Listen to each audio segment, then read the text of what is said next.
answer, or a two-word answer. Mr. Bature said that Peter Obi is not known in Kano State. Is this true or false? Well, I think, you see, some people are used to some sort of primordial thought, you understand? Some people are used to believe that whatever they throw out, people will just take it. And I think the reality before all of us is that Peter Obi is known everywhere. All right. Whether you want to work with him or not, okay, it's a different all matter. Right, fine. Two, that's a fair answer. Peter Obi now is in alignment with Kwankwaso, and that makes him much more better and positioned in Kano than even On Wednesday, the Director General of Media and Publicity to the Governor of Kano State, Sanusi Bature, alleged that Rabiu Kwankwaso, former national leader of the NNPP, is indirectly advancing President Tinubu's interest for 2027 presidential election.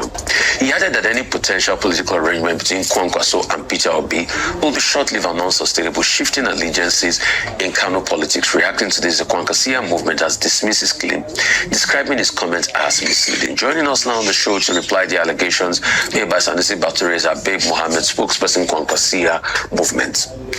Couple of things. Great to have you, sir. Number one, they said... Good morning, Nigerians, and thank you for having me. They said Kwankwaso is confused probably because of his age. Number two, they say he's working with President Tinubu, that he's just deceiving Peter Obi, that this was the same man he called a traitor many years ago. In fact, just the last election cycle. They said he will not be able to make any inroads as regards votes in the states. They said he will not be able to do well as much because the people in the north will not accept Peter Obi. What say you? Well, first, let me take on the issue of confusion, and I believe it is his principle, the governor of Kano State, and the entire people that decided to leave a movement that have given them an opportunity to be on a limelight, to serve from PA to the governor. You understand? Somebody who took decisions all your life, decisions on your behalf, and yet you end up not recognizing that particular fact because you have an opportunity to be at the national limelight. You are confused because as at that particular time your eyes are actually covered with greed. You cannot actually compare the moment when our principal decided to pick NNPP, a relatively unknown political party, leaving well-structured PDP, you understand? As at that particular time, he was not confused, you understand? He believed that decision was sound, and he also followed my principal to a very relatively unknown political party, yet that decisions turned out to be the reason why he is the governor. So I don't know at what point he believed that Kwankwaso is actually, and Kwankwaso is not a stranger to taking unilateral decision, is not a stranger to taking decisions that are not within the known norms of the North. You understand? So for somebody who has followed him, for somebody who has served for 43 years under your tutelage, and you never find anything wrong, you have never found him to be confused in decisions he has taken. Even when those decisions sound strange to others, I believe the Nigerians will be able to know who truly is actually confused. And talking about my principal working for Ahmed Bola Tinubu, everybody knows why my principal left PDP at that particular time.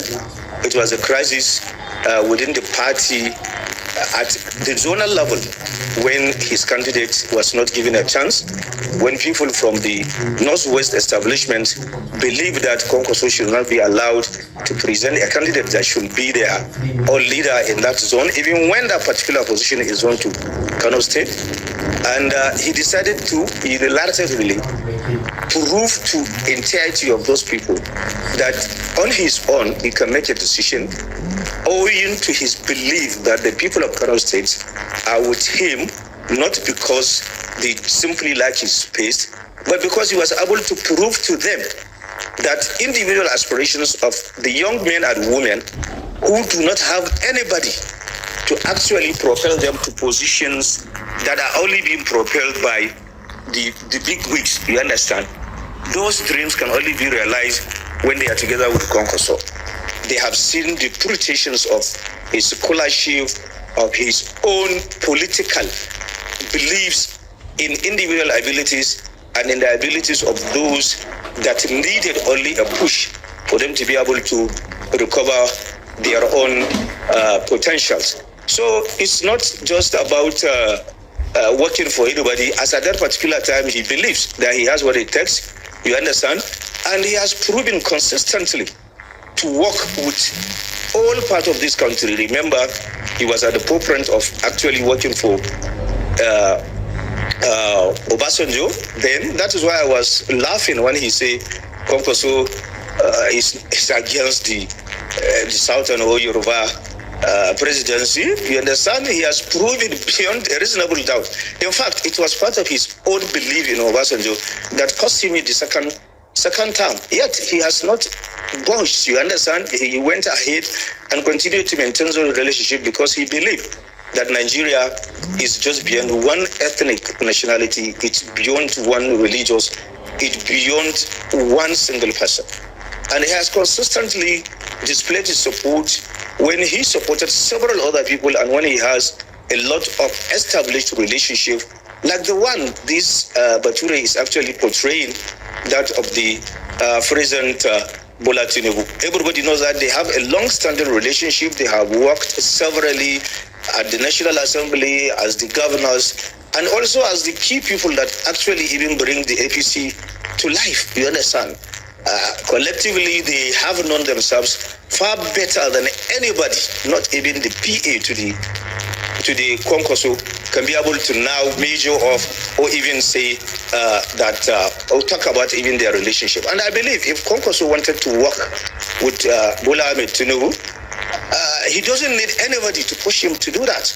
This is a guy that is just going to be a one phone call away, and they sort themselves out. But the irony is that Kwankwaso was only in Bila and meet Bola Ahmed Tinubu only once throughout the life cycle of this administration on any capacity. And you cannot deny the fact that they have that relationship, and as a president, you can call him and discuss whatever issue he so wished to do that. And that does not mean that he is actually working, because he believes that they can agree and disagree. You understand? So therefore, for anybody who just portray himself in the national television, claim actually and lie to the fact that he was never a spokesperson of NNPP, he was never a spokesperson of Kwankwasia, he was only a spokesperson to the gubernatorial candidate of PDP. He was employed to do just that job. Okay. At the point when even his principal, you understand, do not decide what goes on. I think you've made that point, but I just want to jump in at this. If I may, let me go ahead. It's still along the same thought lines, which is that, you've gone to great lengths to describe the very amicable relationship between Senator Kwankwaso and President Tinubu. But the allegation that was made is that why is it that when Senator Kwankwaso went to go and meet President Tinubu on issues pertaining to NNPP, movements from NNPP to APC, that the governor was not carried along. So that has left room for questions and speculation as to why it had to be a strategic, such a secretive engagement. Why did it need to be a secretive engagement? No, but maybe you misunderstand my point. I have never told you, not once, that Kwankwaso has ever discussed any issue of defection with the president on behalf of NNPP or the movement as well. I told you earlier, in the early years of this administration, the president invited Kwankwaso. Nobody knows the content of the discussions. You understand? As his friend, we believe that he has rights to be there. You understand? And as at that particular time, it was only an offer by the president for Kwankwaso to serve in his administration. And I think Kwankwaso has never hidden that particular fact. He has discussed with everybody why he was there and the discussion. And he said they had discussion, but at the end of the day, he decided he's not going to work with the administration. But that does not mean that the fact that he's been to the villa or has any discussions with Kwankwaso, discussions that he has never made, often this is at the context of our discussions, will be reduced to a discussions of defection. And I think the issue of defection even comes up later as the government goes on, you understand. And at that particular time when the issue of thinking of what to do, looking at the present political situations and the circumstances in the country, our leader make it often that they are open to any discussion, alliances, but it has to be very clear what exactly it is going to be to the Kwankwasia movement, and if our ideology will be ingrained or accepted by anybody they are actually going to have any discussion with. And I want to be very clear here. There were never any discussion with either the president, nor the APC, nor anybody in FEC who has that capacity, who can talk on behalf of the APC on issues of defection with our national leader, nor with any member of the Kwankwasia movement. You understand? And the only issues was that there were a lot of discussions on the ground by Obi Guru, and at the same time with other elements in ADC, which eventually led to the earlier defection into FEC. But remember ADC, and remember even before that defection into ADC, there was already an established relationship between Obi and Kwankwaso, which I believe we, the members of Kwankwasia and the obedient movement, have continued to push for such an alignment, looking at the present realities of the country and looking at the fact that our principals are actually on the same fight, even when they could not understand that particular fact way back in 2023 election. And I want to make it also very clear to Nigerians that in 2023 it is true that our principal and Peter Obi, there were an effort for them to work actually together. But if we are going to be very honest and fair to all of them, remember Kwankwaso left PDP before Peter Obi. He moved to NMPP, begin to build that party, establishing structures and even getting people from across the nation that truly wanted to actually partake into election cycle. And later Peter Obi left PDP, moved to Labour, gave him the platform. And the time is too short for the two people to even understand themselves and even to know whether they are on the same page or not. You understand? And I believe that was one of the reasons that led to whatever argument that was there. And remember, if you are trying to also work together, everybody should present his point of strength. You understand? And that was why our principal was asking of what criteria is he going to serve as the vice president to Obi and what have you. And the time I hate to have to interrupt you, so we are fast running out of time. I do want to be able to ask you just to clarify on something you just said before we have to end the segment. I mean, earlier on when you were responding to Vimbai's question, you did say that the Kwankwasia movement is free to engage in conversations of any kind with any political party and decide whether or not your political ideologies would align with any such party that you would be in conversations with. So I just want to ask you categorically, are you saying that it is not possible for the Kwankwasia movement to join forces with specifically the APC? Yeah, that is crystal clear. You understand? First, in Kano State, we have known the antecedent of all those people that belongs to APC. You understand? We know their modus operandi, and we know in any convergence of ideology, there has to be certain sacrifices.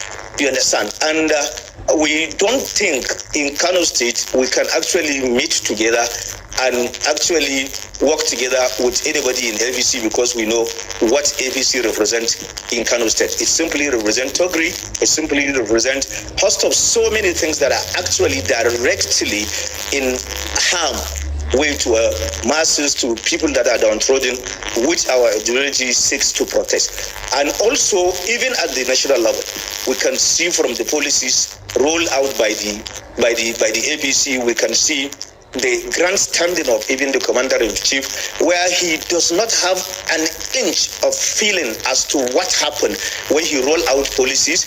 They have never had an opportunity to do what is called the kind of a policy risk assessment and what have you. Now, these are the people that feel they own Nigeria. These are the people that feel that whatever they throw out, you must take it. And these are the people that we can never work actually with, no matter the tons of the opportunity presented by whosoever. Okay, we know the governor has his own baggages. We know why he moved there. Time will come when we'll be able to spit it out. You understand? But the truth is that so we have found home in the... Hello? Okay, you have found home in the... You may land on your point, sir. Yeah, we find home in our relationship with Obi. Okay. The years in between